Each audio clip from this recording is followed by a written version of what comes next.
सादर संबोधित। एक कविता है आप लोगों के लिए।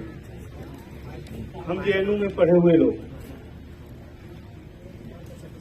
हम जेएनयू में पढ़े हुए लोग, पत्थर के विरुद्ध चक्की की वकालत करते हुए लोग, छद्म रोशनी में अंधेरों की शिनाख्त करते हुए लोग, इस सदी में गाय को मांसाहारी साबित करते हुए लोग, हम जेएनयू में पढ़े हुए लोग। हम जेएनयू में पढ़े हुए लोग जब मछुआरा बने तो हमने याद रखा, छावा चराती मां मछली को नहीं मारना कभी, भले ही भूखी गुजर जाए रात। हम जेएनयू में पढ़े हुए लोग जब गडेरिया बने तो हमने याद रखा, अपनी लग्गी से सितारे तोड़ने का कोई अर्थ नहीं। भेड़े जब भी खाएंगी हरे पत्ते ही खाएंगे। हम जेएनयू में पढ़े हुए लोग जब इत्र फरोश बने तो भूले नहीं कि धरती की गमकती गंध के आगे कितना फीका है ग्लोबल कंपनी का सबसे महंगा इत्र।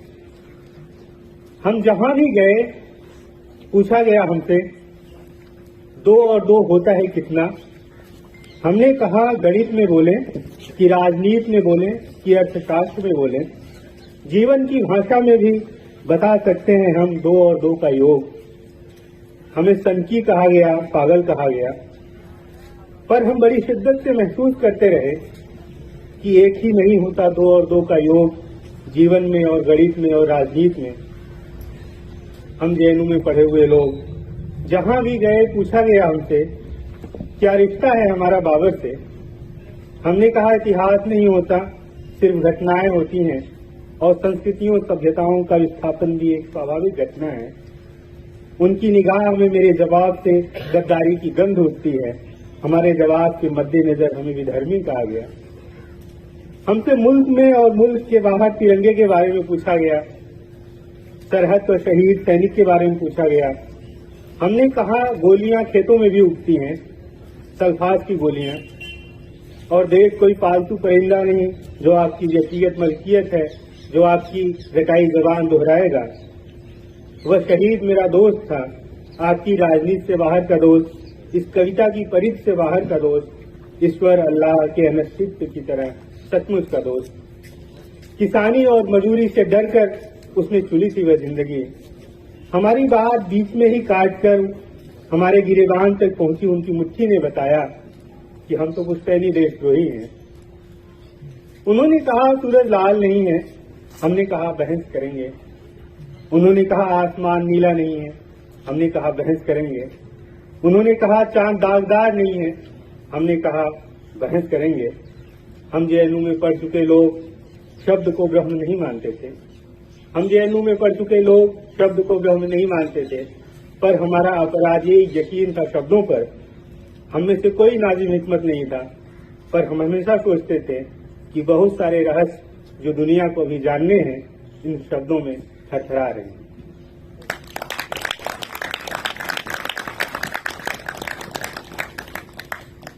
एक दूसरी कविता है अलविदा तुलसीदास। तुलसीदास हिंदी के बड़े कवि हैं, उनकी फसल कल काटी जाएगी।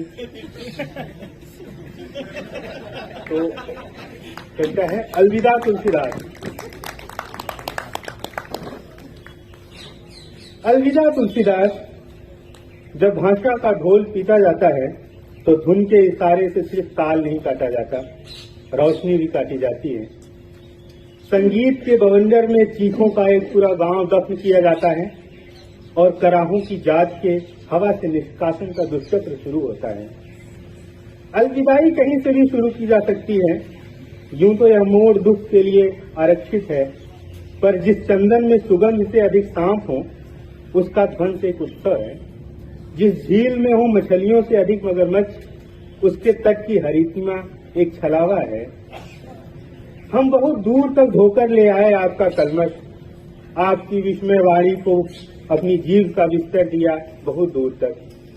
लेकिन आदमी और पानी बहते बहते बदल जाते हैं, समय चेहरों को पीट कर पलट देता है। हम तो फिर भी समूह थे आपकी इच्छाओं में चटनी की तरह पिसते हुए। दुख की छंद थी कविता, दुख की छंद थी कविता। कविता एक फावड़े का गाता हुआ लोहा थी जिसे चाकू में ढाल दिया आपने। यह सदियों की नदी में जो बहता हुआ लहू है, इससे आप इनकार नहीं कर सकते। वह बारीक रेखा होती है जिसको लांघ कर कलम की धार तलवार की धार के साथ जा बैठती है और जिसके गीतों में कत्ल की ध्वनियां नाचने लगती हैं। कवि की आंख नुकीली होनी चाहिए, भविष्य की बोरी में अंदर तक धंसती हुई, लेकिन जो शब्द आदमी के सीने में चुभ कर तार तार कर देते हैं पृथ्वी पर उनके होने का अर्थ, उन्हें भाषा से खदेड़ कर जलावतन करने का वक्त जरूर आएगा।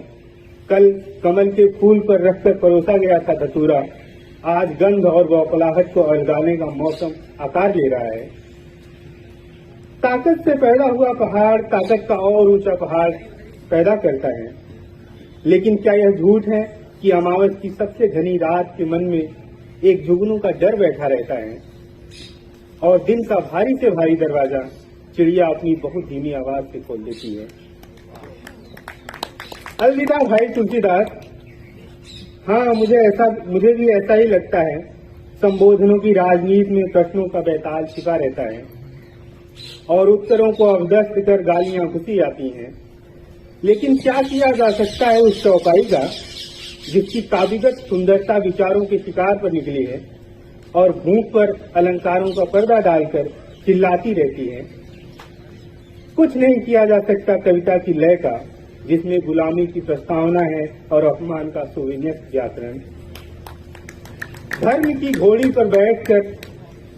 घोड़ी पर बैठकर इतिहास के मैदान में बेलगाम दौड़ती रही आपकी कविता। आज टापों के नीचे कुचली हुई घास अपने पहले गीत का संपादन करने बैठी है। चांदी के प्याले में रखा हुआ जहर अपनी परिणति में जहर है। शब्दों की हैसियत जिंदगी से मापी जाती है। सत्य का स्वास्थ्य इससे तय नहीं होता कि वह पहली बार कहा जा रहा है या वह अकेला है। बहुमत की ऐन आंख पर सिर्फ काला नहीं है जो सफेद के विरुद्ध है। आज का दिन सिर्फ सूरज, चांद और हवा से मिलकर नहीं बनता, उसमें एक फूल का पसीना भी शामिल है जिसका आज तक नाम भी नहीं जाना जा सका। बहुत छोटी छोटी मछलियां आ रही हैं समुद्र का परिचय बनने के लिए। उनके दावे किसी कछुए से बर्खास्त नहीं होंगे। सवालों के भारीपन से पैदा एक खखार और हकलाहट में आपको छोड़कर अपना रास्ता बदलता हूँ। वंचना के पहाड़ को पीठ दिखाते हुए आप लिखिए एक अच्छे कोड़े का आयतन। भूख की आग में भविष्य का घी डालते हुए गाइए एक और चौपाई के बाद एक और चौपाई। भाई तुलसीदास। अलविदा।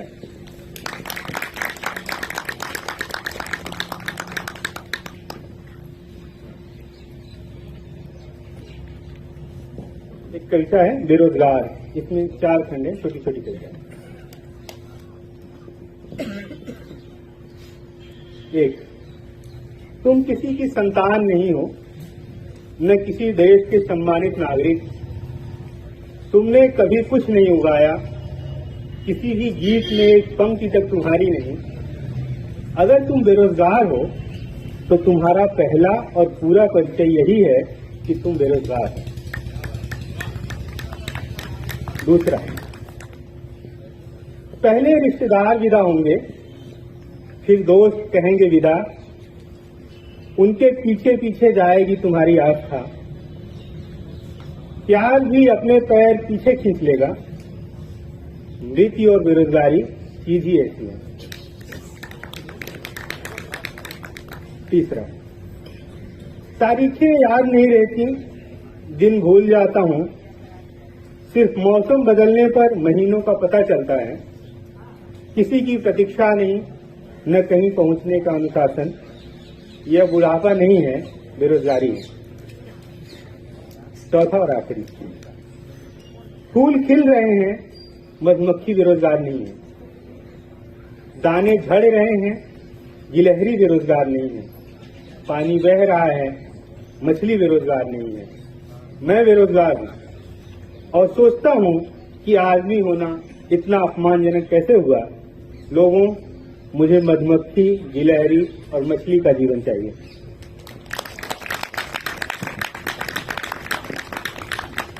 यह एक आखिरी कविता है,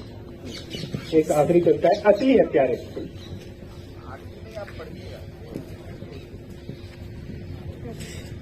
असली हत्यारे बंदूक की असमर्थताओं को जानते हैं, वे पहचानते हैं तलवार की सीमाओं को। असली हत्यारे शब्दों से कत्ल का काम लेते हैं। असली हत्यारे परिणाम में नहीं प्रक्रिया में शामिल हैं। वे मरघट के मुहाने पर संभोग के गीत बेच रहे हैं, भीषण बारिश के मौसम में छतरियों को बदनाम कर रहे हैं। असली हत्यारे महफिल के केंद्र में बैठे हुए महफिल के केंद्र को गाली दे रहे हैं कि महफिल का केंद्र सलामत रहे उनकी परंपरा के लिए।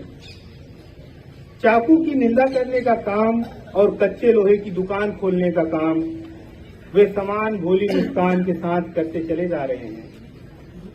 असली हत्यारे आग की बगल में खड़े होकर चाय पी रहे हैं।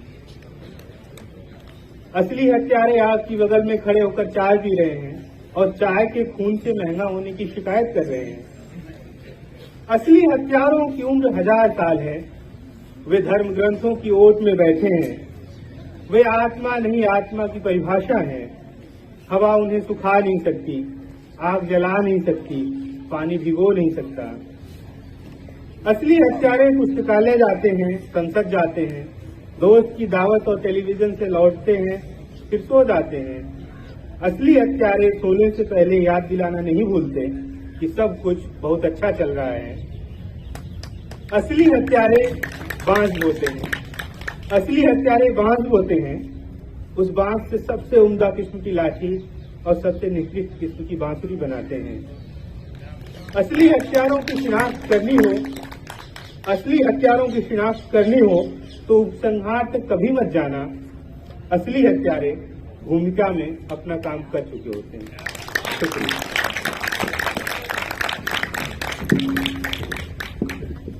बहुत बहुत शुक्रिया सलाम जी। अक्सर कवियों के लिए थोड़ा कम समय होता है और क्योंकि आज आप लोगों के लिए ज्यादा समय है तो आप जितना समय लेना चाहें आप ले सकते हैं। तो पढ़ लीजिए। NFS तिवारी। NFS आप सब जानते हैं, माइक नॉट कॉन्स्टेबल। ये बहुत ज्यादा प्रयोग में लिया जा रहा है इस समय बहुत सारी सीटों पे, और विशेषकर आप देखेंगे कि जो अनरिजर्व के बाहर की सीटें हैं, SC ST OBC सीटें, इसमें बहुत इस्तेमाल की जा रही हैं और करने वाले भी लोग हैं। वह क्षणवाद के उदाहरण में बहती हुई नदी था, इस तरह परिवर्तनीय कि तुम एक ही बद्री से दोबारा नहीं मिल सकते। वह भाषा की ठिठुरई, ज्ञान का कत्थक और कविता का पश्चाताप था। वह एक प्रशिक्षण था कि शोषित को तब तक निचोड़ो जब तक उससे एक ऊंची नौकरी और 2-4 किताबें न निकल आए।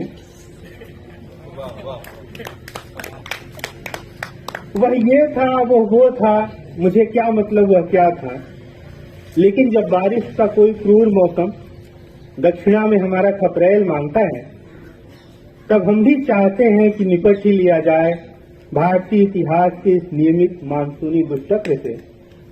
तब हम निकल आते हैं मानवीय शर्तों का तिरपाल उठाकर और नाचते हुए गाने लगते हैं, हमहू देखब केकर वर्धा के नाधाला, केकरे नाम जोताई, केकरे नामे संबंध जारी, केकरे नाम उधाई, हमहू देखब कवन पीठ तोपल धापल और कवन पीठ बेपर्दा, केकरे देही पक्की माटी, केकरे देही गर्दा, हमहू देखब।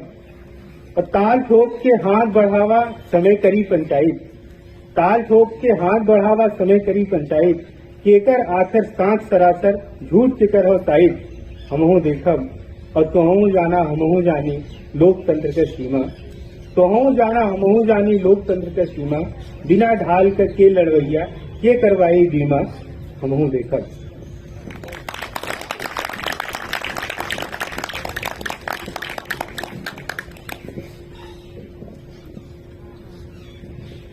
यह आखिरी कविता है, चापलूस।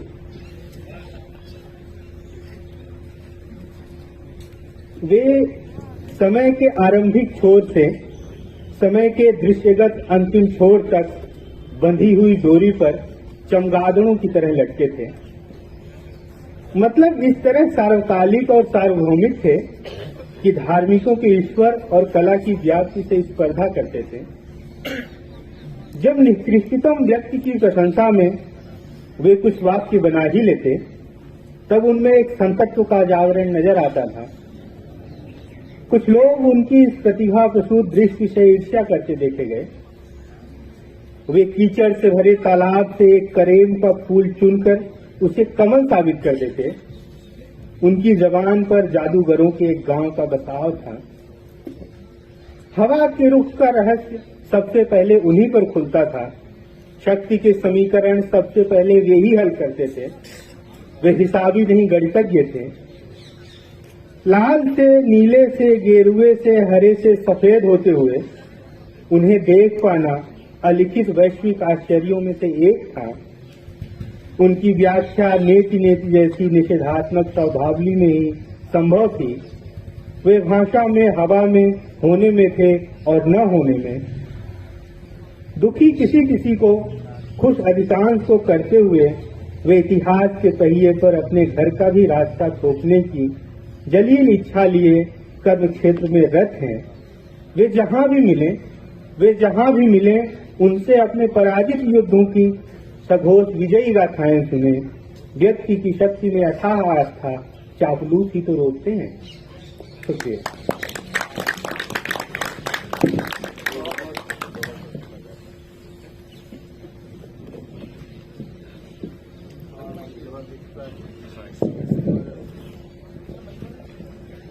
हमारे माइक के साथी, बहुत बहुत शुक्रिया पराग जी। और ज़्यादा तौर पे अभी जो नवोदित कवि हैं उसमें एक प्रमुख स्थान बनाने वाले कवियों में पराग जी हैं। तो अगले कवि के बतौर मैं चाहूँगा कि इसी कैंपस के